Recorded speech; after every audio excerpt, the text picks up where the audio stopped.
بسم اللہ الرحمن الرحیم اللہم کل ولیک الحجت ابن الحسن صلواتک علیہ وعلی آبائہ فی ہذہ الساعات وفی کل ساعت ولیا وحافظا وقائدا وناصرا ودلیلا وعینا حتی تسکنہ ارضک طوعا وتمتعہ فیہا طویلا اللہم صلی علی محمد وعلی محمد۔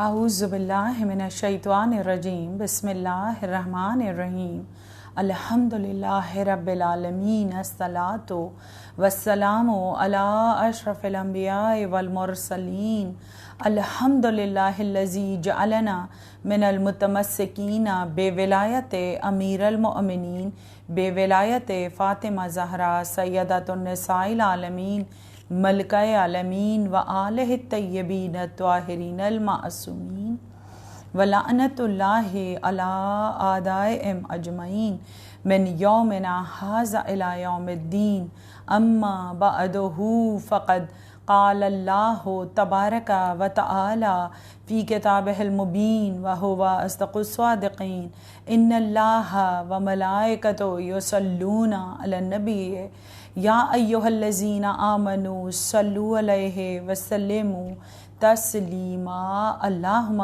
صلی علی محمد وعلی محمد۔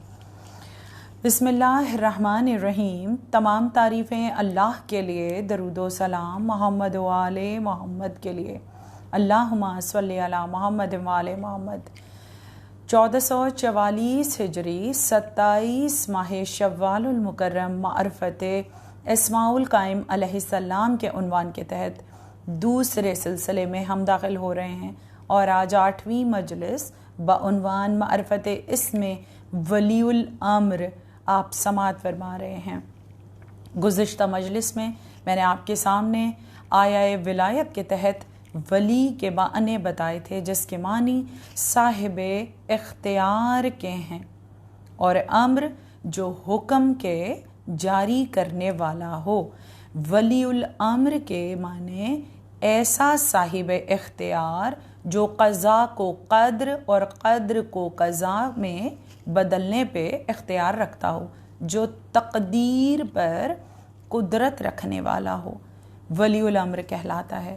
کلام پاک میں پروردگار عالم نے سورہ النساء میں آیہ امر میں، آیہ محکم میں ارشاد فرمایا، بسم اللہ الرحمن الرحیم، یا ایہا الذین آمنوا اطیعوا اللہ و اطیعوا الرسول و اولی الامر منکم، اے صاحبان ایمان اطاعت کرو اللہ کی، اطاعت کرو رسول اور صاحبان امر کی۔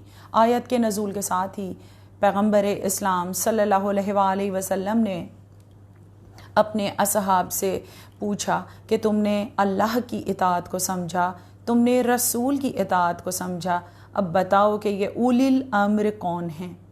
اسی وقت علی ابن ابی طالب علیہ السلام سامنے سے آ گئے، آپ نے اشارہ کر کے فرمایا علی اولی الامر ہیں، اور ان کے بعد آپ نے مسلسل ایک ایک نام گنوا کر بتایا کہ علی کے بعد حسن ابن علی، اس کے بعد حسین ابن علی، پھر علی ابن الحسین، اور پھر محمد بن علی، اور پھر جعفر بن محمد، اور پھر موسیٰ بن جعفر، اور پھر علی ابن موسیٰ، محمد بن علی، علی ابن محمد اور حسن بن علی کے بعد قائم آل محمد علیہ السلام ابن امام حسن عسکری علیہ السلام، آخری اولی الامر اور امام اور حجت ہیں۔ آپ نے 12 ائمہ علیہ السلام کا تعارف کروایا۔ اسی طرح ہوتا کہ جب بھی کسی آیت کا نزول ہوتا، جس طرح جب آیہ مودت نازل ہوئی تو تمام اصحاب نے پوچھا کہ یہ محبت کس سے کرنی ہے، تو آپ نے ارشاد فرمایا کہ میرے اہل بیت قرابت داروں سے، اور ان کے نام لے کر بتایا۔ اسی طرح جب آیہ درود کا نزول ہوا تو اصحاب نے درود کیسے پڑھنا ہے جب سوال کیا، تو آپ نے درود پڑھ کے بتایا کہ درود کیسے پڑھنا ہے۔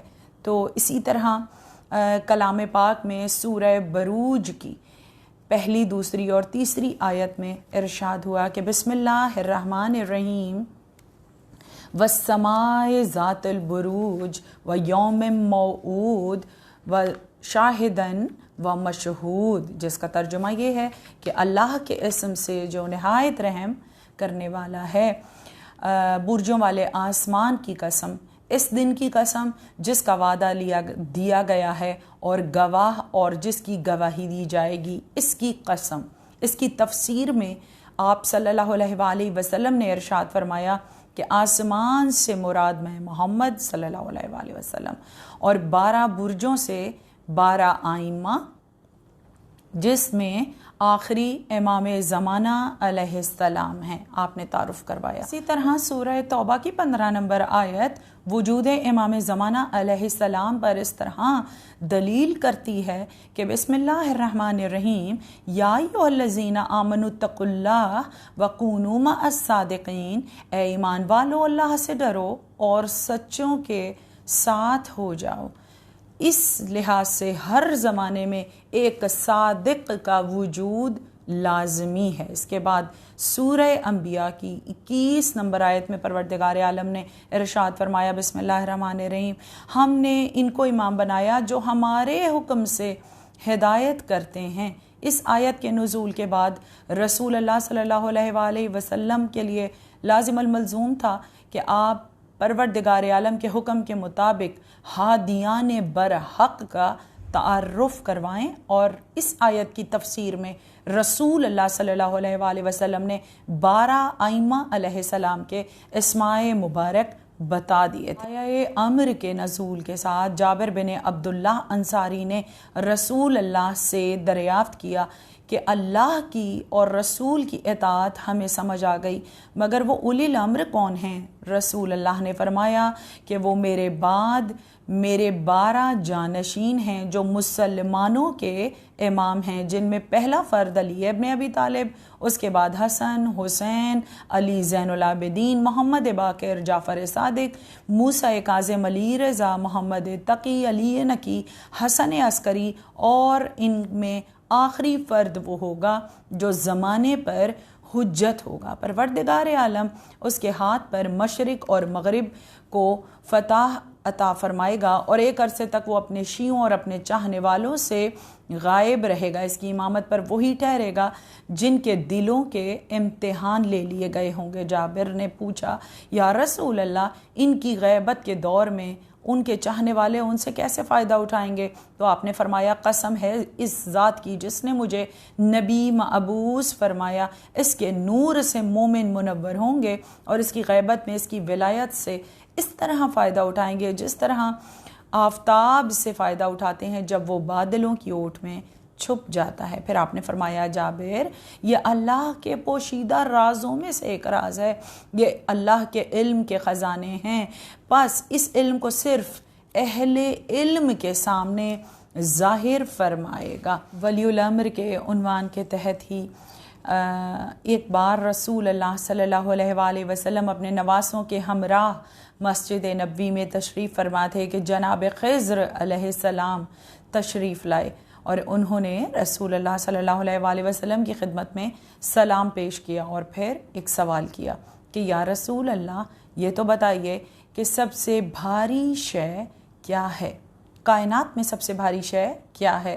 تو اس کے جواب میں امام حسن مجتبیٰ علیہ السلام، جن کا سن اس وقت 7 برس کا ہے، آپ نے فرمایا کہ سب سے بھاری چیز پتھر ہے، اس سے بھی بھاری لوہا ہے کہ جو پتھر کو بھی ٹکڑے ٹکڑے کر دیتا ہے، لوہے سے بھاری آگ ہے جو لوہے کو پگھلا کر موم بنا دیتی ہے، اور اس سے بھی بھاری پانی ہے جو آگ کو بجھا دیتا ہے، پانی سے بھاری وہ بادل ہے جو اس پانی کو اٹھائے اٹھائے ہوا میں اڑتا ہے، اور بادل سے بھاری ہوا ہے جو بادل کو اپنے دوش پر اڑائے پھرتی ہے، ہوا سے بھی بھاری وہ ملک ہے جو ہوا کو اڑانے پر، ہوا کو چلانے پر مأمور ہے، اس ملک سے بھاری وہ امر ہے جو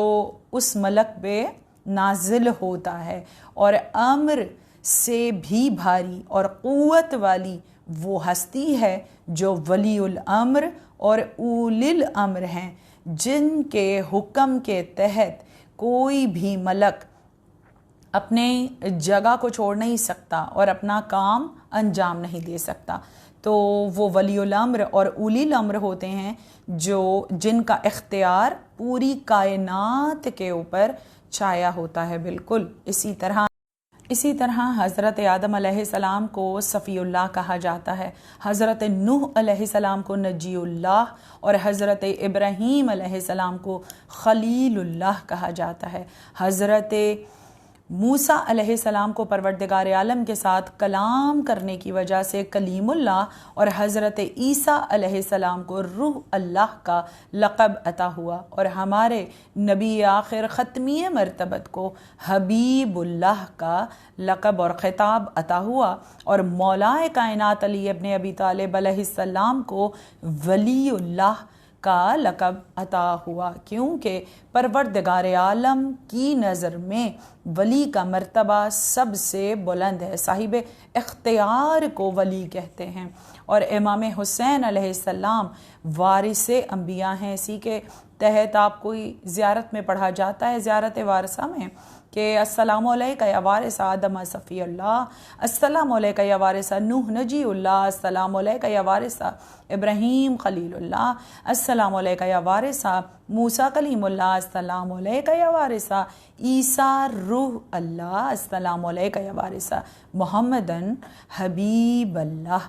اب خلیل اور حبیب کے معنی کے فرق بھی بتاتی چلوں کہ خلیل اس کو کہتے ہیں جو پروردگار عالم سے یہ گزارش کرے کہ بارے الہ تو مجھے اپنا دوست بنا لے، اور حبیب اس کو کہتے ہیں جسے پروردگار عالم اپنی مرضی سے اپنی چاہت پر اپنا دوست کہے، وہ حبیب ہوتا ہے، اور جو خود پروردگار عالم سے گزارش کرے کہ تو مجھے اپنا دوست بنا، وہ خلیل کہلاتا ہے۔ اور اسی لحاظ سے امام حسین علیہ السلام اور باقی ائمہ علیہ السلام انبیاء کے وارث بھی ہیں اور مولا علی علیہ السلام کی ولایت کے وارث بھی ہیں۔ تمام ائمہ علیہ السلام ولی الامر ہیں، اور صاحب عصر و زمان بھی اسی نسبت سے ولی الامر ہیں۔ امام محمد باقر علیہ السلام نے امام زمانہ علیہ السلام کے لیے فرمایا، خدا کی قسم امامت وہ عہدہ ہے جو رسول اللہ صلی اللہ علیہ وآلہ وسلم کی طرف سے ہمیں ملا ہے۔ 12 امام ہیں، ان میں سے 9 امام امام حسین علیہ السلام کی اولاد سے ہوں گے، اور مہدی علیہ السلام بھی ہم میں سے ہی ہوں گے، اور آخری زمانے میں دین کی حفاظت کریں گے۔ 26 احادیث اس سے متعلق مزید ہیں۔ قائم آل محمد علیہ السلام کے فضائل میں مسلسل آپ کے سامنے پیش کر رہی ہوں، ولی الامر کے عنوان کے تحت، جس میں پروردگار عالم نے یہ عرش، یہ فرش، یہ مہتاب و آفتاب، یہ ہوائیں، یہ فضائیں، یہ غنچے پھول، یہ مہکتی فضائیں، اور ان پھولوں کی پنکھڑیوں میں ایک ایک ذرہ جو ہے وہ کائنات کا پکار کر ولی الامر کی گواہی بھی دے رہا ہے، اور یہ بتا رہا ہے کہ کوئی آئے گا، کوئی آنے والا ہے۔ کائنات کی ہر شے ولی الامر کی منتظر ہے۔ بے شک کہ اگر ہم کسی کے انتظار میں ہیں، اگر ساری مخلوق کسی کے انتظار میں ہے، توریت، زبور، انجیل جو ہے وہ امام زمانہ علیہ السلام کے انتظار کی گواہی دے رہے ہیں، آپ کے وجود کی گواہی دے رہے ہیں، تو یہ کیسے ہو سکتا ہے کہ کلام پاک میں آپ کے آنے کی خبر نہ ہو؟ پروردگار عالم نے کلام پاک میں سورہ قدر میں ارشاد فرمایا، بسم اللہ الرحمن الرحیم، انا انزلناہ فی لیلۃ القدر وما ادراک ما لیلۃ القدر لیلۃ القدر خیر من الف شہر تنزل الملائکۃ والروح فیہا باذن ربہم من کل امر سلام ہی حتی مطلع الفجر۔ اللہ کے نام سے جو بڑا رحمان و رحیم ہے، ہم نے قرآن کو شب قدر میں نازل فرمایا۔ آپ کو کیا معلوم کہ شب قدر کیا ہے؟ 1000 مہینوں سے افضل ہے۔ فرشتے اور روح اپنے رب کے حکم سے نازل ہوتے ہیں اور پروردگار عالم کا احکام لے کر نازل ہوتے ہیں۔ یہ شب طلوع صبح تک سلامتی ہی سلامتی ہے۔ اور اس کی تفسیر میں، اس کے فضائل میں امام نے ارشاد فرمایا کہ جب بھی تمہیں کوئی پریشانی ہو تم سورہ قدر کی تلاوت کرو، اور اس کا ایک جلال ہے، اس تاکید ہے پیغمبر سے لے کر ہر معصوم کی کہ نماز فرض میں پہلی رکعت میں سورہ الحمد کے بعد سورہ قدر کی تلاوت کی جائے۔ جب اس قدر تاکید ہے تو مومن کیسے بھول سکتے ہیں، جبکہ نماز میں برکت اور فضیلت بھی بڑھ جاتی ہے۔ ورنہ مغرب اور عشاء کی نمازوں میں تو ضرور سورہ القدر کو کم از کم ایک مرتبہ ضرور پڑھا جائے، کیونکہ اس صورت میں پروردگار عالم کا جلال پوشیدہ ہے، اور ایک کیف ہے کہ جب ہم پڑھتے ہیں آیت کہ بسم اللہ الرحمن الرحیم وما ادراک ما لیلۃ القدر، اور تم تو ادراک بھی نہیں کر سکتے کہ لیلۃ القدر کیا ہے۔ اور اسی طرح حدیث معصوم ہے کہ جب بھی کوئی شخص شب قدر میں امام حسین علیہ السلام کی زیارت کو پڑھتا ہے تو اس کے تمام گناہ بخش دیے جاتے ہیں۔ اب مزید سورہ القدر کی تفسیر ہی میں فضائل کے طور پہ آپ کے سامنے پیش کروں گی کہ امام زمانہ ولی الامر ہیں۔ قدر کی تلاوت، ترجمہ اور اہمیت میں نے آپ کے سامنے پیش کی۔ پروردگار عالم جو صاحب اختیار ہے، رب العالمین ہے، قضاء و قدر کا مالک ہے، صاحب کن فیکون ہے، اس نے اپنے یہ تمام اختیارات ولی الامر، اولی الامر کو اپنی قدرت سے عطا فرمائے۔ اب اس کو سورہ قدر کی ذریعے سمجھ لیتے ہیں۔ ہر چیز اپنی ضد سے پہچانی جاتی ہے۔ پروردگار عالم نے پوری کائنات کا اختیار ولی الامر کو عطا فرمایا، اولی الامر کو عطا فرمایا۔ اب ایک اختیار پوری کائنات کا ہے اور دوسری طرف دنیاوی بادشاہ جن کے پاس تخت و تاج، اختیارات، اقتدار اور حکومت تھی، انہی میں سے ایک شخص نے امام حسن مجتبیٰ علیہ السلام سے کہا کہ آپ سے اقتدار، اختیار اور حکومت چھین لی گئی، تو امام حسن مجتبیٰ نے فرمایا کہ اے شخص جا اور بتا دے پوری دنیا کو اور عرب میں رہنے والوں کو کہ اقتدار، اختیار اور حکومت کی کیا حیثیت ہے، کیا تمہارے پاس شب قدر بھی ہے؟ اور اسی زر و جواہرات، تخت و تاج، حکومت و اقتدار والوں سے امام محمد باقر علیہ السلام نے فرمایا کہ شب قدر ہمارے پاس ہے، ہم صاحبان امر ہیں جن کے لیے پروردگار عالم اپنے امر کو دے کر روح اور فرشتوں کو نازل فرماتا ہے۔ اور وما ادراک ما لیلۃ القدر، تم تو ادراک بھی نہیں کر سکتے کہ لیلۃ القدر کیا ہے۔ جن کے پاس روح اور فرشتے اللہ کا امر لے کر نازل ہوتے ہیں وہ ہستیاں صاحبان امر محمد و آل محمد ہیں، اور یہ روح اور ملائکہ صبح تک سلامتی ہی سلامتی کہتے ہیں۔ جن پر روح اور ملائکہ سلامتی بھیجیں وہ ہستیاں رضی اللہ نہیں علیہ السلام ہوا کرتی ہیں۔ دیکھیے پروردگار عالم نے آج تک شب قدر کو جاری و ساری رکھا ہے۔ ہر سال شب قدر آتی ہے، اسی شب میں قضاء و قدر کے فیصلے ہوتے ہیں، اولاد ہوگی یا نہیں، رزق دیا جائے گا یا نہیں دیا جائے گا، عمر طولانی ہوگی یا نہیں، صحت ہوگی یا زندگی تمام ہو جائے گی، کون حج پر جائے گا کون نہیں جائے گا۔ یہ تمام فیصلے شب قدر میں ہوتے ہیں اور آج تک ہوتے ہیں۔ پروردگار عالم کی طرف سے روح اور ملائکہ نازل ہوتے ہیں۔ ان کا نازل ہونا یہ بتا رہا ہے کہ صاحب امر ولی الامر موجود ہیں۔ اسی کے تحت جب پہلی مرتبہ شب قدر آئی اور رسول اللہ صلی اللہ علیہ وآلہ وسلم، مولا علی اور امام حسن و حسین علیہ السلام موجود تھے، جب اصحاب نے پوچھا کہ بتائیے اس شب قدر میں صاحب امر کون ہے، پہلا صاحب امر کا جب سوال ہوا تو رسول اللہ صلی اللہ علیہ وآلہ وسلم نے فرمایا پہلی صاحب امر میری بیٹی فاطمہ زہرا سلام اللہ علیہا ہیں۔ اور آج تک شہزادی کونین وہ صاحب امر ہیں کہ جن کے پاس آخر میں تمام فیصلے اور تمام حکم نامے پہنچتے ہیں اور آپ ہی ان پر دستخط فرماتی ہیں۔ اسی لیے کہا جاتا ہے کہ اگر تقدیر بگڑ جائے یا کوئی پریشانی لاحق ہو تو یا زہرا آغیثنی، یا ساداتی، یا مولاتی، یا فاطمہ تو آغیثنی کہہ کر شہزادی کونین سے مدد طلب کی جائے تو مسئلہ حل ہو جاتا ہے، اور مقدر خراب بھی ہو تو وہ سنور جاتا ہے۔ قضاء و قدر کی مالک اور صاحب امر شہزادی کونین اور آپ کے بعد آپ کے ائمہ علیہ السلام کا سلسلہ اولی الامر اور صاحبان امر ہیں، اور یہی سب ولی الامر کے منصب پر بھی فائز ہیں۔ اس کے بعد پروردگار عالم نے ان کو صاحبان امر بنایا، اور انہوں نے کتنے کریم ہیں کہ پانی پلانے کی نیکی کو سب سے بڑی نیکی بنا دیتے ہیں۔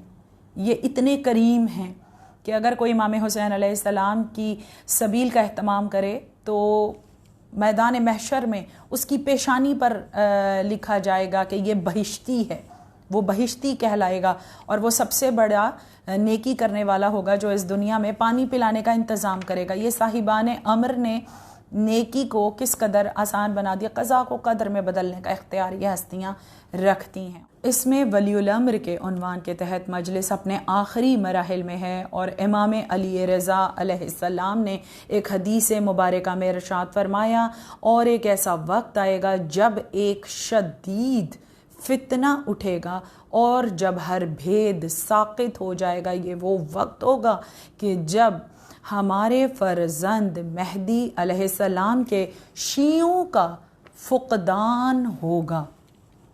اب اس حدیث کے تحت میں کچھ احادیث آپ کی نظر کروں گی نہایت احتیاط کے ساتھ۔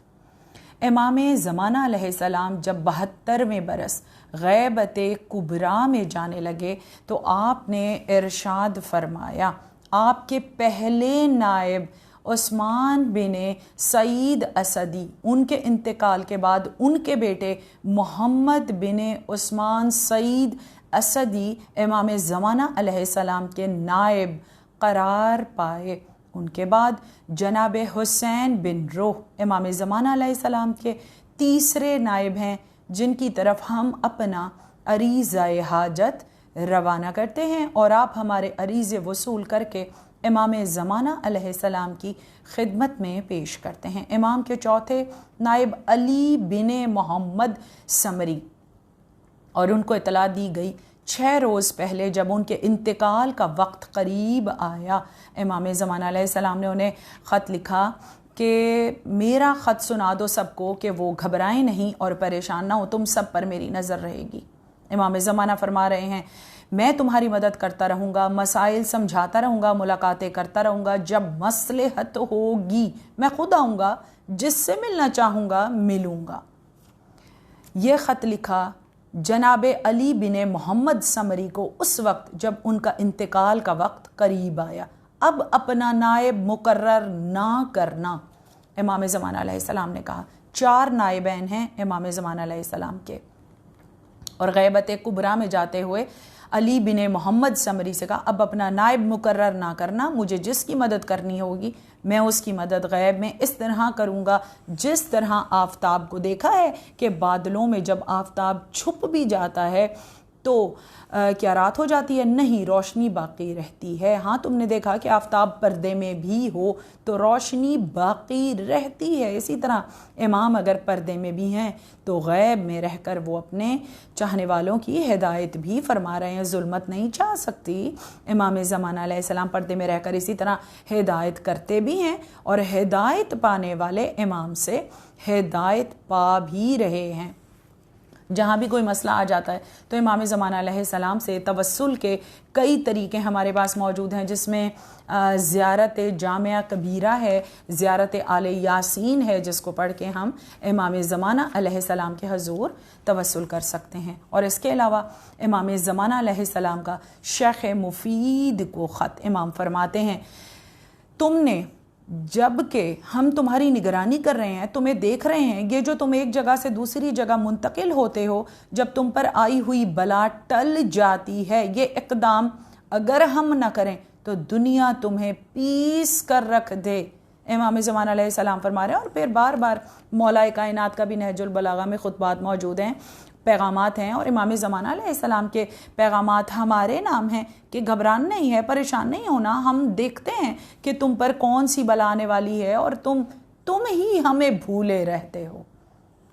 امام زمانہ علیہ السلام فرماتے ہیں تم ہی ہمیں بھولے رہتے ہو. تم وہ عمل کیوں کرتے ہو جو باتیں ہمیں پسند نہیں؟ تم ان کاموں میں زیادہ پڑے رہتے ہو. امام کس حسرت سے کہہ رہے ہیں؟ آخر کون سے ایسے کام ہیں جو ہم دنیا میں پڑے ہوئے ہیں اور امام زمانہ علیہ السلام کو بھولے ہوئے ہیں؟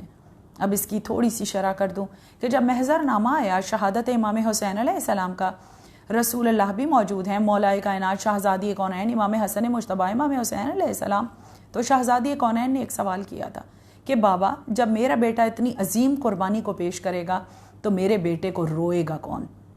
تو پھر حضرت جبرائیل علیہ السلام پروردگار عالم کی طرف سے یہ پیغام لائے کہ پروردگار عالم ایک قوم کو پیدا کرے گا جو حسین کو روئیں گے، قیامت تک حسین کو روئیں گے. تو ہم وہ قوم ہیں جو امام حسین علیہ السلام کو رونے کے لیے خلق ہوئی ہے، خصوصاً رونے کے لیے. اب آگے سوال نہیں ہوا کہ بی بی نے کوئی سوال کیا ہو کہ وہ قوم جو ہے وہ تجارت کرتی ہوگی، وہ قوم سیاست کرتی ہوگی، وہ قوم الیکشن لڑتی ہوگی، وہ قوم دولت مال اکٹھا کر رہی ہوگی، مال دنیا میں پڑی ہوئی ہوگی. نہیں، ایسی کوئی بات نہیں ہے. کسی عبادت تک کا ذکر نہیں ہے کہ شہزادی نے کہا ہو کہ کیا وہ قوم یہ تمام عبادتیں بھی کرتی ہوگی. اگر کوئی یہ کام انجام دے رہا ہے تو وہ اس کی اپنی مرضی. مگر شہزادی کونین نے یہی پوچھا تھا کہ میرے بیٹے کو روئے گا کون؟ اب امام زمانہ علیہ السلام جو ہیں وہ ارشاد فرما رہے ہیں کہ اگر تم نے رونا چھوڑ دیا تو تم ختم ہو جاؤ گے. تمہاری حیات رونے میں ہے. عزاداری امام حسین علیہ السلام ہی ہماری زندگی ہے. یعنی نہایت احتیاط کے ساتھ کچھ نکتے، کچھ فکر آپ کو دی. جبکہ امام زمانہ علیہ السلام ہمارا وہ مولا ہے جو پردہ غیبت میں مصلی عبادت پہ بیٹھا ہے. جب فجر کا وقت گزر جاتا ہے تو امام گریہ کرنا شروع کرتے ہیں اور ظہر اور عصر کا وقت آ جاتا ہے. امام کا گریہ تمام نہیں ہوتا. آپ مصلی عبادت پہ تشریف فرما ہیں، ذوالفقار پہلو میں رکھی ہے، علم جناب عباس لپٹا ہوا موجود ہے، دروازے پر ذوالجناح آپ کا رہوار، آپ کی سواری بھی موجود ہے. آپ گریہ فرما رہے ہیں. کبھی ذوالفقار کو دیکھتے ہیں، کبھی علم کو دیکھتے ہیں، کبھی ذوالجناح کو دیکھتے ہیں. آپ بھی انتظار کر رہے ہیں، ہم بھی انتظار کریں، مگر وہ کام نہ کریں جس سے امام زمانہ علیہ السلام کو تکلیف ہوتی ہے، بلکہ وہ کام کریں جو امام زمانہ علیہ السلام کا پسندیدہ کام ہے، اور وہ کام ہے گریہ. کیونکہ ان کی جدہ سلام اللہ علیہ نے امام حسین علیہ السلام پر گریہ ہی مانگا تھا. ہم ہی وہ قوم ہیں جو رونے کے لیے خلق ہوئی ہے. چوتھے امام سے 11ویں امام تک یہی دستور رہا کہ کوئی بھی موقع مجلس عزائے امام حسین علیہ السلام کا جانے نہ دیتے تھے. بالکل اسی طرح جیسے شاعر نے کہا کہ دل کی زینت درد حسینی، سر کی زینت پائے حسین، آنکھ کی زینت خالص آنسو، لب کی زینت ہائے حسین. امام جعفر صادق علیہ السلام نے فرمایا کہ اگر کوئی روئے، رولائے یا رونے کی صورت ہی بنائے اس پر جنت واجب ہے. اگر کوئی اپنی زندگی میں اتنا ہی آنسو بہائے کہ اس میں مچھر کا ایک پر ڈوب جائے تو اس شخص کے لیے بھی جنت ہے. اور اگر کوئی امام حسین علیہ السلام کے غم میں رونے والے کی آنکھ سے آنسو بہہ جائے اور کسی گناہگار پہ گر جائے تو وہ گناہگار کی بخشش کا بھی سبب ہے. اسی لیے ہمارے گھروں میں جب کوئی خوشی کا موقع ہوتا ہے یا غم آتا ہے اس وقت بھی ہم عزائے امام حسین علیہ السلام کے لیے مسند کو بچھا لیتے ہیں. اور جب بھی کوئی پریشانی ہوتی ہے تو منتی مجالس، فریادی ماتم، استغاثے اور اس قسم کی دعاؤں کو امام زمانہ علیہ السلام کے حضور مانگا کرتے ہیں. اب اختتامی مراحل پر میں امام زمانہ علیہ السلام سے متعلق کچھ اشعار آپ کے سامنے پیش کروں گی. اعجاز سے مہکا ہے گلستان ولایت، ہر پھول ہے اس باغ کا برہان ولایت، کس اوج پہ ہے شمسۂ ایوان ولایت، قائم سے ہے قائم چمنستان ولایت، مجلس سے جسے خلد میں جانا ہو وہ آئے، خضرا پہ ہے کشتی جسے آنا ہو وہ آئے۔ پروردگار عالم اس دعا کے ساتھ کہ ہماری قلیل سی عبادت کو کثیر سمجھ کے اپنی بارگاہ میں قبول و منظور فرما، ہمارے زمانے کے امام کو اذن ظہور دے۔ مولا ظہور فرمائیں ہماری آنکھیں ندامت سے نہیں عقیدت سے جھکی ہوں، اور ہمارے امام جب صدا دیں اس وقت امام زمانہ علیہ السلام کی پہلی آواز پر لبیک کہتے ہوئے اپنے امام کے حضور ہم پیش ہوں۔ آمین یا رب العالمین۔ اللہم صلی علی محمد وآل محمد۔ السلام علیکہ یا صاحب العصر والزمان، السلام علیکہ یا خلیفۃ الرحمن، السلام علیکہ یا امام الانس والجان، السلام علیکہ یا مظہر الایمان، السلام علیکہ یا شریک القرآن، السلام علیکہ یا امام زماننا، حاز اجل اللہ فرجک وسہل اللہ مخرجک، والسلام علیکہ ورحمۃ اللہ وبرکاتہ۔